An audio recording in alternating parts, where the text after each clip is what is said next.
Okay guys, so I accidentally lost a lot of footage in the video that I'm fixing to post, that you're fixing to watch. This was the video on the 2005 Silverado that we ordered the crate motor from Summit Racing. It's a 450 horsepower 5.3, 243 heads, and they got their own, I think, Summit line of cam in it. But I'm just kind of filming an intro real quick on that. So we just pulled the stock motor out, dropped this motor in, had it tuned. The truck ran good, sounded good. I'm pretty happy with the engine so far, especially at the price they have them at. We did not dyno it. We don't know rear wheel horsepower numbers, but it was engine dynoed at 450 and 420 torque. So that ain't too bad, especially for the out-of-the-box engine. But you'll see in this video of us working on the engine some and getting it put in the truck. The drivability on that motor was pretty great. It seemed just about the same, if not better, as the normal truck Norrises and stuff I do. But it's pretty cool. You can get a 450 horsepower crate motor from Summit Racing. So that's pretty neat. I've never used one, but I'm excited for y'all to see this video. So that way y'all, there may be an option for y'all one day. But so yeah, I'm just gonna jump right into the video. I'm sorry I lost some footage, but this is what I do have. So we went pretty much all out. The customer, he has bought everything for this truck. He didn't want a, what's the word? No table unturned. He went full, like he went everything. We even got new AC Delco belts. He got new valve covers. These came painted, and you can't really tell on camera probably, but they look very good. Very good quality paint job on that. And that definitely saves me some work too, and that's probably the color that he wanted. Yeah, that's pretty much it. We just got all new parts, all new engine mounts, belts, pulleys, everything. We got everything to go on this new crate motor, so should be a brand new engine in this truck. And I'm gonna say rear wheel horsepower wise, it should make, on a good day, it should put down 340, 350, I would say.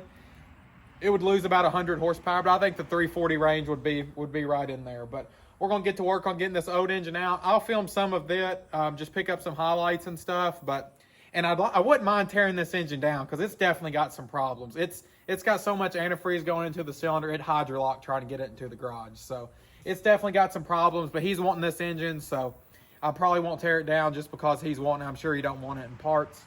And then again, he may wants to pull it out and see what's wrong with it. But we're putting that other engine in, and we're going to get it tuned and hopefully get it back to him here in a few days, and everything will be good to go. Like I said, I'm excited for it, and I hope it all works good. We got a ton of parts. We got a brand new crate motor, and we're putting it in a pretty cool truck. So it's for a really good cause. So that's pretty much going to be that. We're going to get to work on pulling this engine out. Okay, so we got the motor out of the truck. I didn't film any of that. You guys have seen that a whole bunch here on the channel. But we broke 4 out of the 6 engine mount bolts off. They just snapped right off there on the mounts on the truck. We're struggling trying to get those out.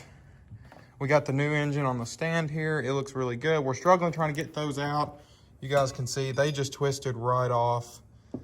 We got a couple of them out, but we had really bad luck there. I got this removal tool for it's like a stud removal tool. I have the package around here somewhere. I'll show you guys. It's a Lyle brand bolt and nut remover, stud remover.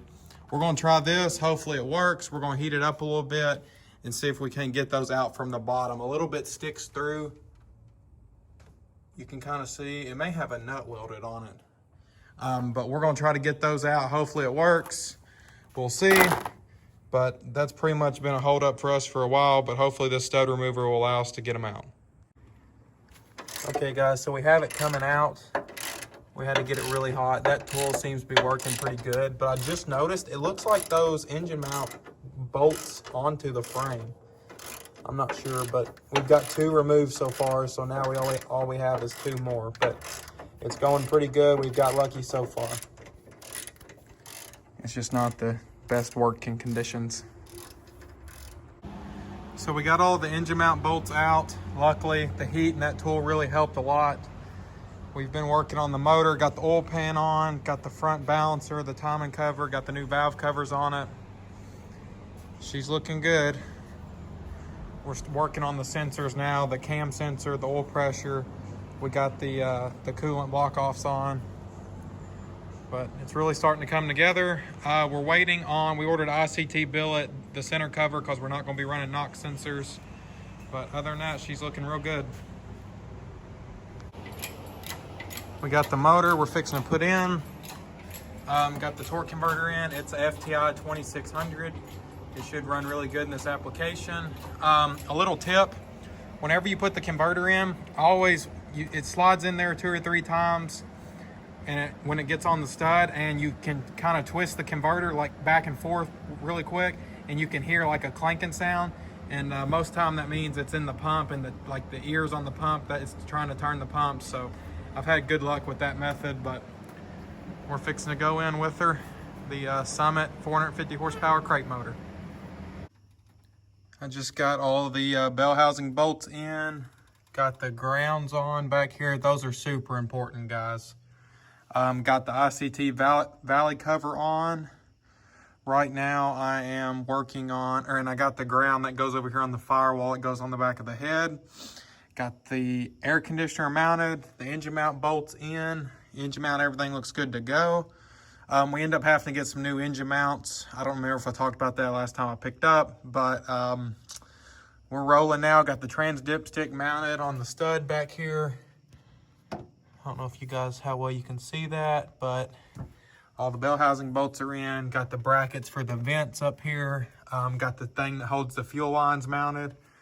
We're rolling. So we're just doing the little stuff. We still got to do the torque converter bolts in the starter. I got to do the grounds that go up here in the front. And then after that, all the wiring that goes to the engine besides the crank sensor will be plugged in. So that'll be good. And then we can work on getting the exhaust on, the intake, the water pump, stuff like that. We're getting the starter put on right now. We have the power steering and alternator bracket put on. I've got the grounds down there. You can kind of see them on the bottom of the motor put on. We got the AC put on. I think I already said that. Pretty much just left. We have exhaust, water pump, intake, and alternator, and just the radiator and all that stuff. But she's coming together slowly but surely. I'm super excited to hear this engine, see how it's going to sound, and see how it's going to run. We got the intake on, and the belt for the AC. This being my first time using one of the Gates green belts.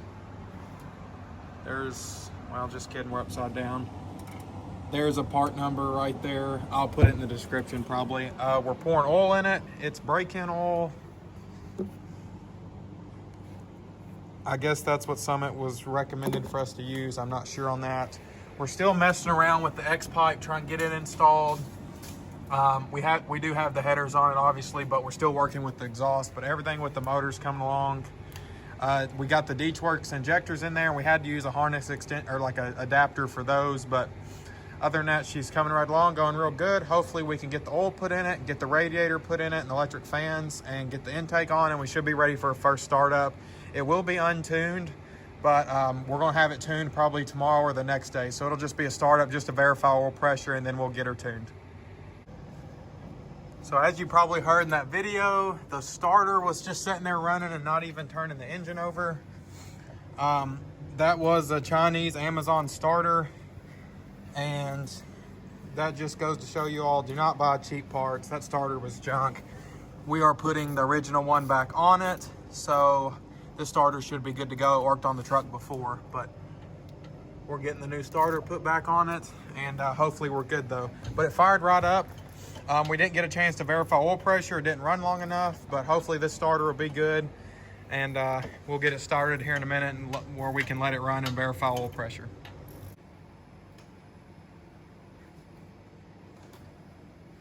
Okay, we're going to try this again with the new starter.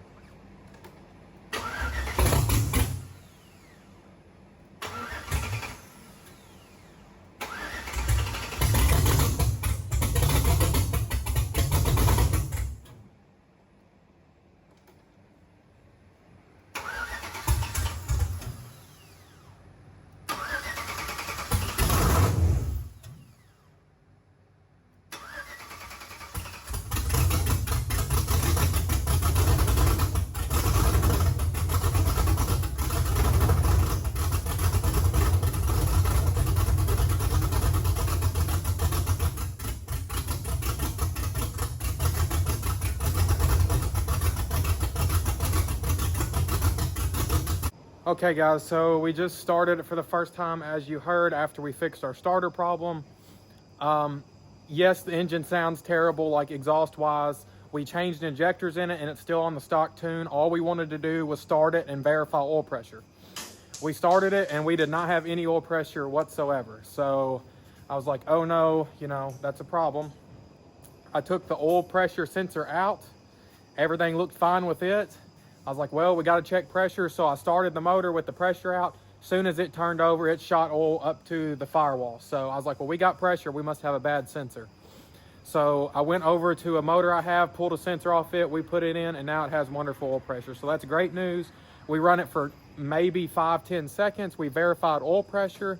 So now we're ready to get it tuned, and then we can get some run time on it, check the fluids, make sure everything's good to go.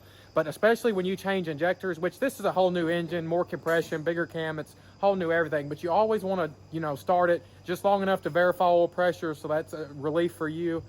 But don't let it run long, because you can wash the cylinders down and everything like that, since it does not have, since it's not tuned, and you did change the injectors. I think these are 36 pound. I think I talked about them in the very beginning of this video, but we still have some exhaust work to do. We got the headers on, we got to put the X pipe on and the remainder of the exhaust, but I'm getting excited for it now. Hopefully all the hard part is done, hopefully, and we can get James down here, get her tuned, and hopefully she's good to go, and then we can drive it, and I can tell y'all how this Summit 450 horsepower crate motor really is. So looking forward to that. Hopefully we can get her tuned in a couple days and she'll be good to go.